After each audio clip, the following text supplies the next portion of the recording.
Previously on YouTube's The Drawing Dead.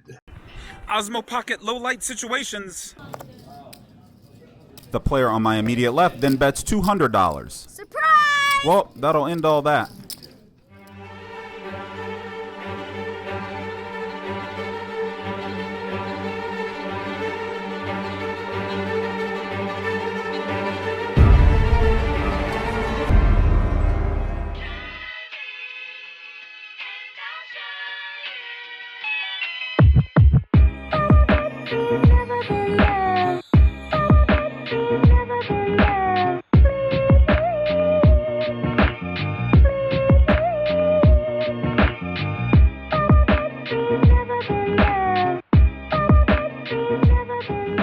Wednesday night, January 24th, 8 o'clock, just left a third grade renditioning of The Wizard of Oz. Spectacular. And now we're going to play some poker. Little bit of a late start for Wednesday night, but better late than never. So, plan for tonight. Change clothes, get the hell out of here, and get some cards in my face. See you guys soon.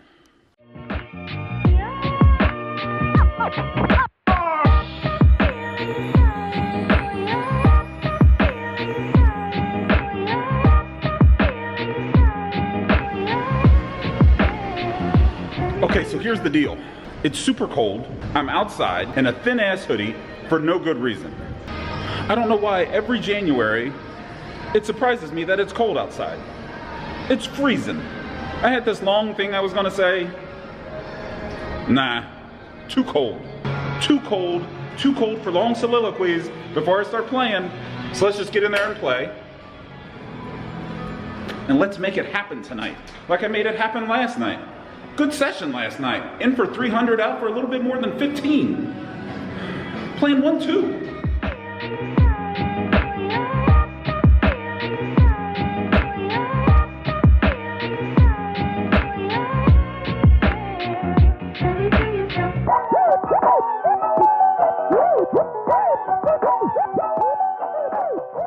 If you've watched the vlogs a lot, you've probably noticed that I never open limp. In fact, I rarely limp at all. My thinking is that 95% of the people that limp normally have a weak hand and they're just trying to hit a flop without much risk. That being said, I do have pocket deuces. 2 limpers in front of me, I'm on the button, I'll limp this one. This pot, however, doesn't stay limped as the small blind raises to 20.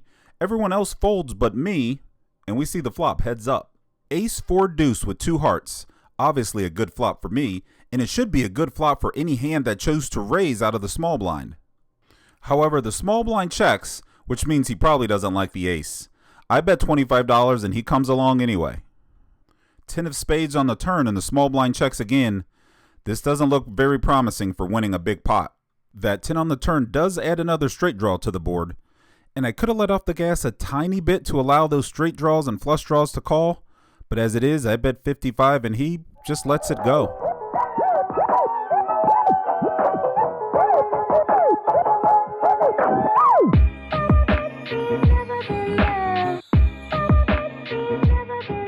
I don't have recorded evidence of this happening, so you'll just have to take my word for it. Let's just say the villain had quads and I had pocket nines, and I just didn't believe him. Oops. What is it to be a hero? Look in the mirror and you'll know.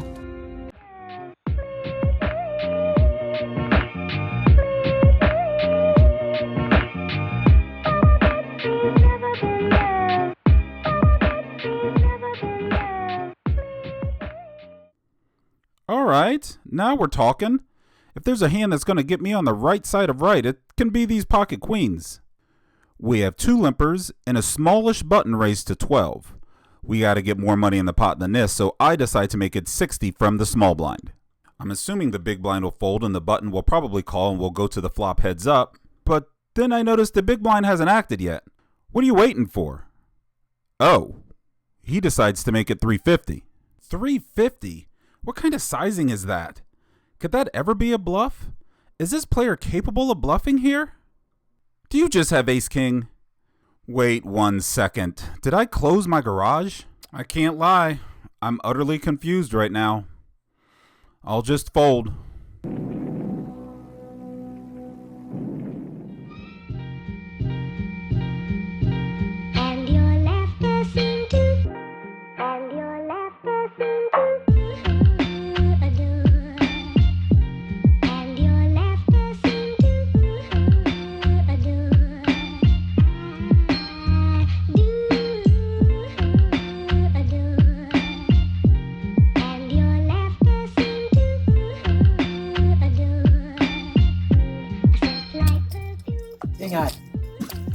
threes.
Y'all know what time it is.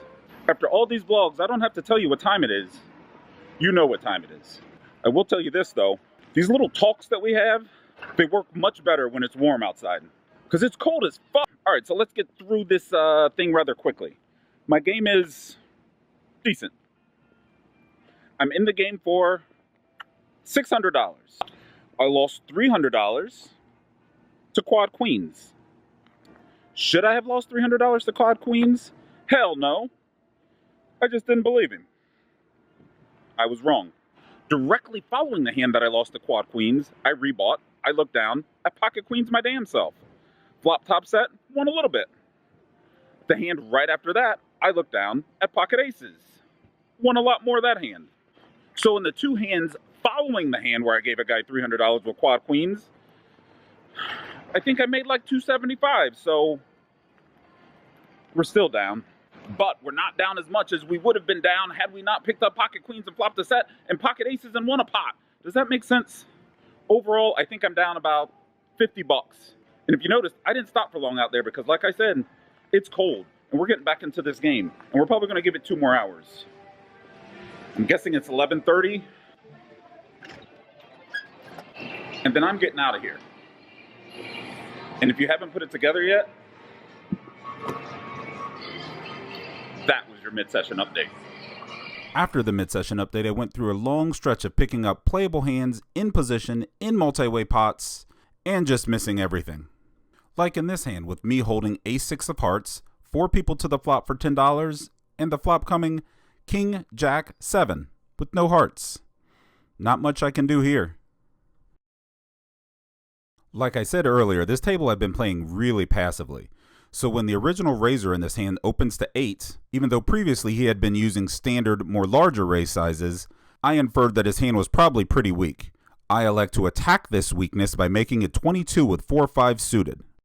I took a shot. Want to do something here? What am I going to say? Took a shot. Nice try, son. Thanks, Dad. My plan doesn't work exactly how I drew it up in my head because the cutoff cold calls and the original raiser calls as well. 3 ways to a flop with most likely a weak hand in front of me and probably a pretty strong hand behind me, and I flop the joint. Pre-flop opener checks to me as I would expect he would do the majority of the time, and I down bet tiny. I make it $20, hoping to entice the cutoff player who should have a strong hand into making a huge mistake by raising me. He doesn't raise, he only calls, and we go to the turn heads up. The turn 9 shouldn't change much, and I still bet small, betting only $50 into this pot. But to my surprise, the cutoff folds his hand. I do a little bit of advertising here with my 4-5 suited, hoping that it will spur on some action in some future hands.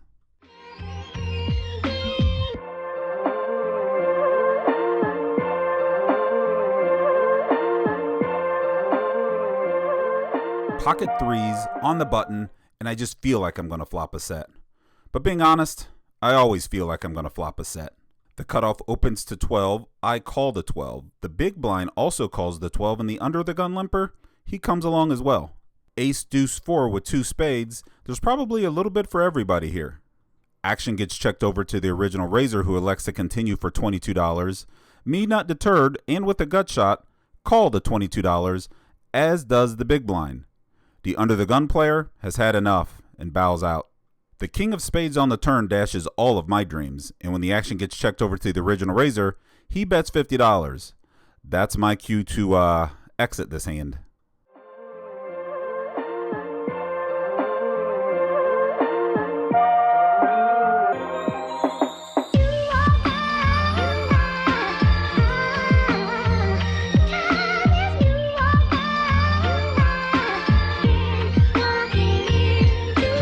Do you have any? What do you have left?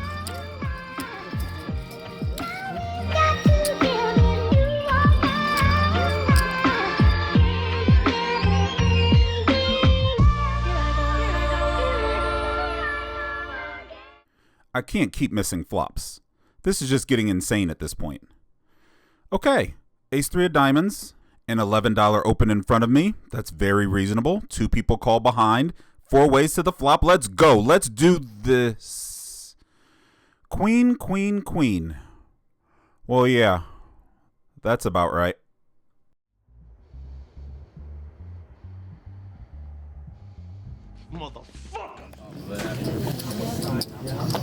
Make it 15.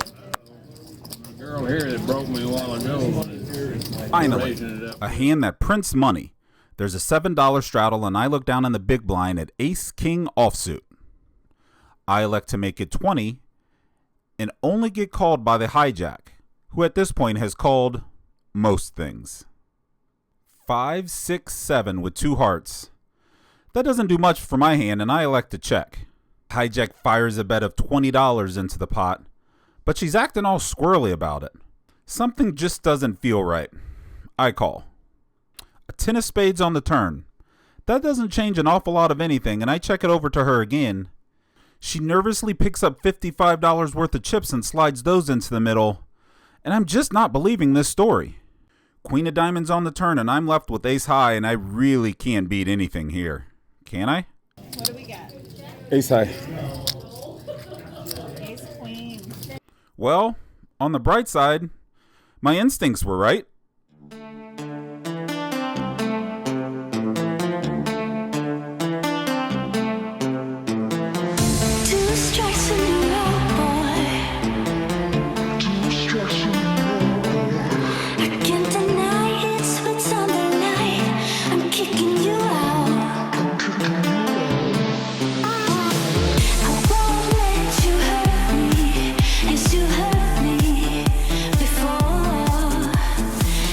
So let's start with the good news. The good news is this damn session is over. That's the good news. The bad news is I had about $368 more when I got here. Down 368. In fact, I don't think I was ever up the session. Ever. And the session started so promising too. So many missed opportunities this session. So many missed flush draws, so many missed straight draws, and me dunking off a buttload of chips to quads. So what are you gonna do? I got here, I planned on following up my great session last night with another great session. But not the end of the world, not the end of my world, because there's gonna be other sessions. Probably no more other sessions until next week, but there'll be other sessions. So we're gonna take the L, and we're gonna get out of here. And I'm gonna get out of this damn cold. How many times have I said it's cold in this vlog? So if you like the vlogs, hit that subscribe button, give me a thumbs up thing, leave a comment, and I will respond, probably, and I will catch you next week. Bye. Next time on YouTube's The Drawing Dead. Thursday, February 7th. How is it February already? I've been here 3 hours and I've seen one guy bluff once. That's how straightforward this game is. I know, right? Like the worst run out ever. Thank you. Unfortunately, the night ended a little bit earlier than I thought it would. Wednesday night, Thursday, January 24th, 8 o'clock. Wednesday night, January 24th.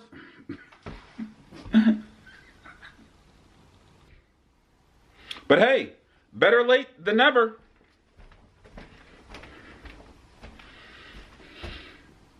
So I got to change out of the work garb.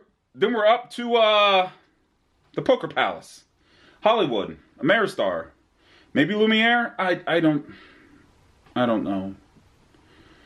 Probably Hollywood. Maybe swing by Ameristar, try to get into the 510, which is very doubtful. I don't know why this hits me like a surprise every year that it's going to be cold in here. I don't know why it hit too cold for long soliloquies before I start playing. So let's just get in there and play and just make it happen. So the plan tonight, let's just have a repeat performance of what last night was. Why not? All right, so let's get through. All right, should I have lost $300 to Quad Queens? And did you notice I didn't stop for long out there? I just whoop.